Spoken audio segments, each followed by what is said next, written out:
Train में भीख मांग रही एक लड़की को कोई 5 रुपए देता है तो कोई उसको 10 रुपए देता है, लेकिन एक लड़का उसको पैसे नहीं बल्कि अपना सब कुछ दे देता है। दोस्तों, बहुत ही प्रेरणादायक कहानी है, बहुत ही रोमांचक और आपके दिल को छू जाने वाली कहानी है। बस आप लोग कहानी को अंत तक सुनिएगा। दोस्तों, यह कहानी शुरू होती है पटना से कोटा ट्रेन में। एक लड़का जिसका नाम रोहित कुमार होता है, वह नीट के एग्जाम की तैयारी कर रहा था। पिछले 2 सालों से वह अपने शहर पटना में ही कोचिंग करके पेपर देता है, लेकिन उसका एग्जाम नहीं निकलता तो वह फिर कोटा जाकर कोचिंग करने की सोचता है कि वहाँ कोचिंग संस्थान अच्छे हैं, मेरे लिए बेहतर रहेगा। तो वह कोटा में ही अपना एडमिशन करवा लेता है और वहीं रहकर तैयारी शुरू कर देता है। होली की छुट्टियां मनाने वह अपने घर आता है और छुट्टी पूरी होने के बाद फिर से वापस कोटा के लिए रवाना होता है। वह पटना से कोटा के लिए ट्रेन में बैठता है और जब ट्रेन आरा से निकलती है तो वह देखता है कि एक लड़की ट्रेन के डिब्बे में भीख मांग रही है। उस लड़की को ऐसे भीख मांगता देख उसे बहुत दया आती है, क्योंकि लड़की देखने में बहुत मासूम और बेहद खूबसूरत थी। उस लड़की ने साधारण सा सूट सलवार पहन रखा था, लेकिन बदन को अच्छे से ढक रखा था और भीख मांग रही थी। कोई उसे 5 रुपए देता है तो कोई उसे 10 रुपए दे देता तो कोई बोल देता कि आगे हो जाइए, हमारे पास नहीं है। सभी का अपना अपना भाव होता है। भिखारी को लेकर वह लड़की जब ट्रेन में चढ़ी थी तभी से रोहित उसको बस देखे ही जा रहा था। वह डिब्बे के दूसरे दरवाजे पर थी और रोहित पीछे के दरवाजे पर खड़ा उसे देख रहा था। फिर वह लड़की भीख मांगते हुए आगे बढ़ती रहती है और रोहित के सामने आकर उससे भीख मांगने के लिए हाथ को फैला लेती है। रोहित उसको तब से ही देख रहा था और फिर वह अपनी जेब में हाथ डालता है तो उसके हाथ में 5 रुपए का सिक्का आता है और वह उस लड़की के हाथ पर रख देता है और लगातार बस उसकी आंखों में ही देखे जा रहा था। लड़की को भी अब थोड़ा थोड़ा शक होने लगता है, क्योंकि वह काफी देर से बस उसे ही देखे जा रहा था। वह जब भी उसकी तरफ देखती तो उसकी निगाह सिर्फ उसी पर टिकी थी, लेकिन बबीता के लिए यह कोई नई बात नहीं थी। दोस्तों, उस लड़की का नाम बबीता होता है। उसके लिए आज की कोई नई बात नहीं थी, क्योंकि वह बेहद खूबसूरत लड़की थी तो लड़के तो उसे देखते ही रहते थे। अब जब वह पैसे देते हुए उसकी आंखों में देख रहा था तो बबीता को थोड़ा असहज महसूस होता है। उसे अच्छा तो लगता है, लेकिन वह फिर भी अपनी नजरें नीचे करके आगे निकल जाती है। अब इस डिब्बे में वह सभी से भिक्षा मांग चुकी थी तो वह अब दूसरे डिब्बे में घुस जाती है। रोहित भी खुद को रोक नहीं पाता और वह भी उसके पीछे पीछे उसी डिब्बे में घुस जाता है जिसमें वह गई थी और दरवाजे पर जाकर खड़ा हो जाता है और चोरी छुपे उसे देखता रहता है। वह बारी बारी से सभी से भीख मांग रही थी। अब यह डिब्बे भी पूरे होने वाला था। लगभग 10 या 15 मिनट हो चुके थे तो अब रोहित बबीता की तरफ मुंह फेरकर खड़ा हो जाता है। बबीता देखती है कि एक लड़का खड़ा है। उसे रोहित की पीठ दिखाई दे रही थी। वह नहीं जानती थी कि यह वही लड़का है। उसे तो बस पैसा मांगना था तो वह अपना हाथ आगे बढ़ा देती है। अब रोहित भी उसकी तरफ पलटता है तो बबीता को कुछ समझ नहीं आता कि अब वह क्या करे, क्योंकि वह तो उससे पहले ही भिक्षा मांग चुकी थी। तो हाथ जो उसने भिक्षा के लिए फैलाए हुए थे वह कुछ समय के लिए ऐसे ही फैलाए रखती है। अब रोहित भी अपनी जेब में हाथ डालता है तो उसकी जेब में एक नोटों की गड्डी निकलती और वह नोटों की बंद गड्डी जिसमें 15,000 रुपए थे सभी उसके हाथ पर रख देता है। अब बबीता इतने ज्यादा पैसों को देखती है तो वह हैरान रह जाती है। वह कुछ समझ ही नहीं पाती कि अब इस लड़के के साथ क्या व्यवहार करें और क्या ना करें, क्योंकि हाथ में इतना ज्यादा पैसा होता है कि वह कई दिनों तक भी भीख मांगकर इतना पैसा जमा नहीं कर सकती थी और यहाँ एक ही पल में वह लड़का उसे 15,000 रुपए दे देता है। अब रोहित बबीता की आंखों में ही देख रहा था और बबीता भी उसकी आंखों में देखने लगती है। इन दोनों को कुछ समझ नहीं आ रहा था, एक दूसरे से कुछ कह भी नहीं पाते। अब रोहित को लगता है कि शायद बबीता कुछ कहना चाहती है। इससे पहले ही वह बोल पड़ता है कि मेरे पास अभी सिर्फ इतने ही है, इससे ज्यादा अभी नहीं है। बबीता यह बात सुनते ही अपनी नजर को झुका लेती है। उसको कुछ समझ ही नहीं आता कि इस पैसे को अपने पास रखे या ना रखे। रोहित भी अब वहां थोड़ा असहज महसूस करने लगा था, तो वह फिर वहां से चला जाता है और अपनी सीट पर जाकर बैठ जाता है। अब बबीता अगले स्टेशन पर उतर जाती है, क्योंकि उसको भी कुछ समझ नहीं आता कि आखिर उसके साथ यह हुआ क्या है। आज तक उसे किसी ने इतने ज्यादा पैसे नहीं दिए थे। सबसे ज्यादा जो उसको आज तक पैसे मिले थे वह 100 रुपए थे, और अब एक बार में ही 15,000 रुपए मिल जाना यह उसके लिए बहुत बड़ी बात थी। रोहित कुमार अच्छे परिवार से था, अमीर परिवार से था। उसके लिए 15,000 रुपए की रकम कोई मायने नहीं रखती है। उसके पिता के 2-3 ईंट के भट्टे होते हैं और इससे अलग 100-200 बीघा जमीन भी होती है। इसलिए वह बड़ी आसानी से नीट की तैयारी कर रहा था। इसलिए वह सोचता है कि पहले देख लेते हैं। अगर नंबर आ जाए तो सरकारी कॉलेज मिल जाएगा, नहीं तो प्राइवेट कॉलेज से भी डॉक्टर की पढ़ाई कर लूंगा। इतना पैसा उसके पिताजी लगाने के लिए तैयार थे। दोस्तों, रोहित अपनी सीट पर ही बैठा हुआ था और उसके पास अब कुछ ज्यादा पैसे बचे नहीं थे। मतलब कैश तो अब खत्म हो चुका था, क्योंकि जो कुछ पैसे थे सभी वह उस लड़की को दे चुका था। लेकिन बैंक अकाउंट में एटीएम में काफी पैसा था, पर कैश अब उसके पास खत्म हो गया था। तो इसको जरा सा एहसास होता है कि यार मैंने यह क्या पागलपन कर दिया, और कुछ देर तक वह ऐसे ही सोचता रहता है। अब अगले स्टेशन पर ट्रेन रुकती है, तो यह नीचे उतरता है और दूसरे डिब्बे में जाकर देखता है कि वह लड़की अभी भी भीख मांग रही है क्या। तो वह उसको कहीं नहीं दिखाई देती। फिर उसको लगता है कि शायद वह पहले ही स्टेशन पर उतर गई होगी, और फिर रोहित कोटा पहुंच जाता है, अपनी पढ़ाई स्टार्ट करता है। कुछ दिन ऐसे ही बीत जाते हैं, लेकिन फिर एक रात सपने में वह उस लड़की को देखता है। सपना कुछ ऐसा था कि जैसे वह लड़की उससे कुछ कहना चाहती है, उसे अपने पास बुला रही हो। उसको महसूस होता है कि शायद वह मेरा इंतजार कर रही है। फिर उसकी आंख खुल जाती है और वह उठकर बैठ जाता है। सोच में पड़ जाता है। बहुत ज्यादा बेचैन हो गया था वह। खुद को कोसने लगता है कि मुझे अपनी सीट पर नहीं बैठकर उस लड़की के पीछे ही जाना चाहिए था। उससे बात करनी चाहिए थी। कौन है, कहाँ रहती है, यह सब बातें उसके दिमाग में घूमने लगती है। वह सो नहीं पाता। उसको ऐसा लगने लगता है कि शायद मुझे उससे प्यार हो गया है। प्यार मुझे शायद पहली नजर में ही हो गया था, तभी मैं उसको इतना ज्यादा देखे ही जा रहा था। अब सोचता है कि करूं तो क्या करूं। अगर यह बात मेरे मन में ही ऐसे ही दबी रही तो दिक्कत हो जाएगी। फिर वह सारी बात अपने दोस्त से शेयर करता है और बताता है कि मैं उससे मिले बिना नहीं रह सकता जब तक कि वह खुद से मना नहीं कर देती। जब तक वह मना नहीं करेगी या कोई जवाब नहीं देगी, तब तक मेरा मन शांत नहीं होगा। उसका दोस्त उसे एक सलाह देते हुए कहता है कि वह लड़की तुम्हें जल्द ही मिल जाएगी, क्योंकि इस तरह के लोगों का अपना जगह सेट होता है कि इन जगहों पर जाना है और अपना जो काम है भिक्षा का वह करना है। अगर वह तुम्हें उस ट्रेन में मिली है तो तुम फिर से वहीं जाओ, वह तुम्हें जरूर वहीं मिल जाएगी। तो यह अगले दिन उसी पटना से कोटा जाने वाली ट्रेन में चढ़ जाता है और इंतजार करता है, लेकिन लड़की उसको कहीं नहीं दिखाई देती। फिर वह अनुभव करता है कि वह लड़की मुझे आरा स्टेशन से मिली थी और फिर मुगल सराय से पहले ही उतर गए थे।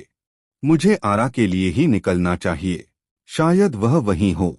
फिर वह आरा स्टेशन पर पहुंचता है और सभी आने वाली ट्रेनों में बारी बारी से चढ़ता है। उस लड़की को ढूंढता है और आखिरकार एक ट्रेन के जनरल डिब्बे में उसको वह लड़की दिखाई दे जाती है।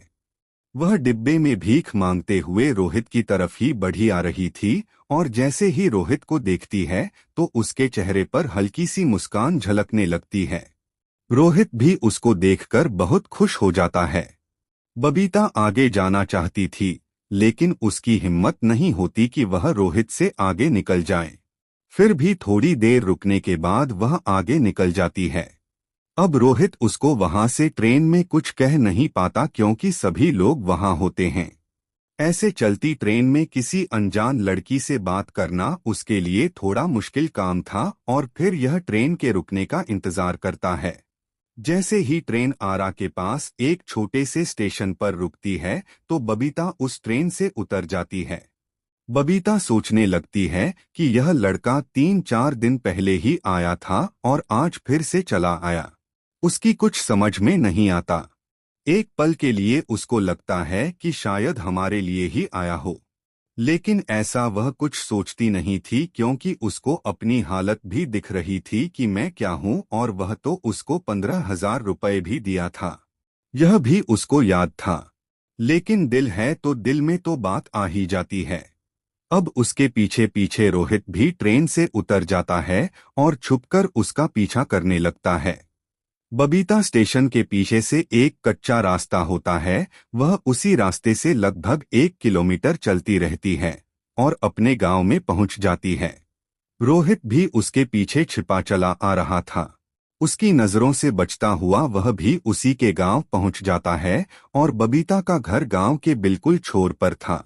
एक कच्चा खपरैल का मकान और आगे सहन में एक छप्पर डला हुआ था और मकान से लगभग 50 मीटर दूर उनका एक घर था जहां वह अपने गाय वगैरह को बांध कर रखते। उनके लिए भूसा भी वहां एक कमरे में रखा रखा था। दोस्तों, अब रोहित थोड़ा अंधेरा होने का इंतजार करने लगता है कि हल्का अंधेरा होगा तो घर के नजदीक चला जाऊंगा। अंधेरा होने पर वह उनके घर के पीछे चला जाता है और छिपकर उनके घर के हालात देखता है तो हैरान रह जाता है, क्योंकि बबीता के पिताजी का एक पैर कटा हुआ था और उसको देखकर लग रहा था कि यह अभी अभी कटा है। कुछ ज्यादा दिन नहीं हुए हैं। ताजी पट्टी उस पर बंधी हुई थी। घर में बबीता के अलावा उसकी 3 बहनें, एक छोटा भाई और माँ है। माँ खाना बना रही थी और फिर बबीता पैसों को अलमारी में रखते हुए कहती है कि आज फिर से लफड़ा हो गया। तो माँ पूछती है, बिटिया क्या हो गया? तो बबीता बताती है कि माँ, वो जो 15,000 रुपये लड़का दिया था वो आज फिर से टकरा गया। मैं तो माँ उसे देखकर उतर गई। माँ कहती है, अरे तुम क्यों उतर गई? शायद आज भी कुछ पैसे दे देता। तो बबीता कहती है, नहीं माँ, मैं भीख मांगती हूँ और कोई इस तरह से पैसे दे तो अच्छा नहीं लगता है। तो माँ मुस्कुराते हुए कहती है, बेटा तुम हो ही इतनी खूबसूरत कि कोई भी तुम्हारा रास्ता रोक लेगा। इस पर बबीता कहती है कि माँ तुम भी बस मजाक करती हो। फिर बबीता घर का थोड़ा बहुत काम करती है और एक बाल्टी में जो बचा खुचा खाना होता है उसको लेकर घर में जाने लगती है जहां गाय बंधी हुई थी। रोहित भी मौका पाकर उसके पीछे घर में पहुंच जाता है। अब बबीता गाय को बचा हुआ खाना डाल देती है और गाय को प्यार से सहलाने लगती है। तभी उसको महसूस होता है कि शायद यहाँ कोई है। फिर वह इधर उधर देखने लगती है। उसके पास एक टॉर्च होती है। उसको जब वह ऑन करके ढूंढना शुरू करती है तो वह रोहित को देखकर चिल्ला देती है। वह डर जाती है कि आखिर यह यहाँ इतनी रात में कैसे और क्यों आया है। उसको चिल्लाता देख रोहित उसके मुंह पर हाथ रख लेता है और धीमी आवाज में बोलता है कि चिल्लाते क्यों हो, मैं तो बस तुमसे मिलने आया था, तुम्हें देखने के लिए आया था। रोहित ने एक हाथ उसके मुंह पर रख रखा था और दूसरे हाथ से उसको पकड़ रखा था। अब यह दोनों एक दूसरे को देखते रहते हैं। अब बबीता खुद को छुड़ाने की कोशिश करती है तो रोहित उसको छोड़ते हुए कहता है कि अगर तुम्हें इतना ही डर लग रहा है तो ठीक है, मैं वापस जा रहा हूँ। अब रोहित बबीता को छोड़ देता है। बबीता उससे थोड़ा दूर जाकर खड़ी हो जाती है और उसे देखने लगती है और कहती है कि क्या तुम सचमुच मुझसे मिलने के लिए आए हो, मुझे देखने के लिए आए हो? इस पर रोहित कहता है कि क्या तुम्हें लगता है कि यहाँ मेरे आने का कोई दूसरा काम भी है? मैंने जब से तुम्हें देखा है मैं बहुत बेचैन हो गया हूँ। ना तो पढ़ाई में मन लगता है ना किसी काम में। मैं रह नहीं पाया और बस तुम्हें ढूंढता हुआ चला आया। बबीता कुछ नहीं बोलती है। बस उसे सुन रही थी और देखे जा रही थी। तो रोहित कहता है कि शायद तुम्हें मेरा यहाँ आना अच्छा नहीं लगा। ठीक है, मैं अब वापस जा रहा हूँ और सुबह तुम्हारा स्टेशन पर इंतजार करूंगा। तुम्हें देखने के लिए तुम भले ही मुझे मत देखना, लेकिन तुम मुझे तो नहीं रोक सकते हो देखने से। अब रोहित वहां से जाने लगता है। उसको जाता देख बबीता धीमी आवाज में बोलती है कि सुनिए। रोहित बबीता की आवाज सुनकर रुक जाता है। तो बबीता कहती है कि अब रात में आप कहाँ भटकते फिरेंगे? आप चाहे तो यहाँ रुक सकते हैं। काफी रात हो चुकी है। स्टेशन पर भी खाना वगैरह नहीं मिलेगा। फिर वह एक चारपाई डालती है और रोहित से कहती है कि आप यहाँ आराम कर लो। जब सभी सो जाएंगे तो मैं आपके लिए खाना भी ले आऊंगी। बबीता की बात सुनकर रोहित का कोई खुशी का ठिकाना नहीं रहता। वह उसको लेकर बहुत दूर तक का सोचने लगता है। अब वह घर जाती है तो माँ रोटियां बना रही थी। माँ से वह कहती है, माँ अब आप खाना खा लीजिए, रोटी मैं बना दूंगी, क्योंकि वह नहीं चाहती थी कि माँ रोटी बनाए और कोई रोटी जल जाए। फिर वह सभी के सोने का इंतजार करने लगती है और एक थाली में 4-5 रोटी और अचार रखकर दबे पांव घर में चली जाती है। रोहित चारपाई पर लेटा हुआ था। बबीता को आता देख वह उठ जाता है। बबीता उसको खाना देकर नीचे बैठ जाती है। तो रोहित कहता है कि तुम पहले तो ऊपर बैठो। तो बबीता कहती है, नहीं, मैं यहीं ठीक हूँ। आप खाना खा लीजिए, पता नहीं कब से भूखे हो। फिर रोहित हाथों को धोता है और रोटी का टुकड़ा तोड़कर पहले बबीता की तरफ बढ़ाता है। तो बबीता कहती है, आप खा लीजिए, मैंने तो खा लिया है। तो रोहित कहता है, नहीं, मैं अच्छे से जानता हूँ। तुमने अभी तक खाना नहीं खाया है। तुम्हें देखकर ही लग रहा है कि तुम भी भूखी हो। फिर रोहित और बबीता दोनों साथ बैठकर खाना खाते हैं। वह खुद भी खाता है और बबीता को भी खिलाता है। दोनों खाना खाने के बाद बातचीत करते हैं। तो रोहित पूछता है कि कब से तुम यह काम कर रही हो? तो बबीता कहती है कि मेरे पापा पहले मजदूरी करते थे, लेकिन एक दुर्घटना में इनका पैर खराब हो गया और डॉक्टर को उसे काटना पड़ा, तो अब वह काम नहीं कर पाते और जो जमा हुआ कुछ पैसा था वह सब दवाइयों में खर्च हो गया। तो मुझे मजबूरी में अपने घर का खर्च चलाने के लिए भीख मांगना पड़ा और इससे बेहतर मुझे कोई और काम नजर नहीं आया। समय से अपने घर आ जाती हूँ। हाँ, लोग थोड़ा गलत निगाह से देखते हैं, लेकिन मुझे अपने परिवार को देखना है और पिताजी का पैर भी अभी सही नहीं हुआ है। उसमें घाव है तो दवाइयाँ अभी भी चल रही है। ज्यादा खर्चा है। बोलने को तो लोग बहुत कुछ बोलते हैं, लेकिन मदद सिर्फ उसी की करते हैं जहां से पैसा वापस आने की उम्मीद भी हो। अब रोहित भी अपने बारे में सब कुछ बताता है कि मैं ऐसे ऐसे तैयारी कर रहा हूँ। वह एक दूसरे से अपने बारे में जानकारी देते हैं। बात करते करते सुबह के 4 बज जाते हैं। तो अब बबीता कहती है कि सवेरा हो गया है, अब तुम स्टेशन चलो, मैं तुम्हें वहां तक ही छोड़कर आऊंगी। तो इस पर रोहित कहता है कि नहीं नहीं, मैं खुद चला जाऊंगा। लेकिन बबीता नहीं मानी और वह उसे स्टेशन पर छोड़ने के लिए आ जाती है, क्योंकि रोहित एक ही शर्त पर वहां से जाने के लिए राजी हुआ था कि वह कल रात फिर से आएगा और दिन में वह एक होटल में रुक जाता है। बबीता घर जाकर सो जाती है और भीख मांगने के लिए भी नहीं जाती। तो माँ कहती है कि बेटा गई क्यों नहीं हो, ऐसे काम कैसे चलेगा? तो बबीता कहती है कि आज मेरी तबीयत कुछ ठीक नहीं है, क्योंकि रोहित ने उसे सख्त मना किया था कि तुम्हें अब भीख मांगने की कोई जरूरत नहीं है। वह दोनों मन ही मन एक दूसरे से प्यार करने लगे थे। तो रोहित कहता है कि तुम्हारा परिवार भी मेरा ही परिवार है। अब फिर रात होती है और रोहित घर में आ जाता है। बबीता ने आज खुद अपने हाथ से खाना बनाया था और सभी के सो जाने पर वह घर में पहुंच जाती है। दोनों साथ बैठकर खाना खाते हैं और बातचीत करते हैं। दोनों के मन में कोई भी ऐसा गलत भाव पैदा नहीं हुआ। ना रोहित ऐसी कोई हरकत करता है, ना बबीता, क्योंकि दोनों का प्रेम सच्चा था। बस ऐसे ही बातें करते रहते। अब सुबह होते ही रोहित वापस होटल लौट जाता और यह सिलसिला लगभग 5-6 दिन तक चलता रहता है।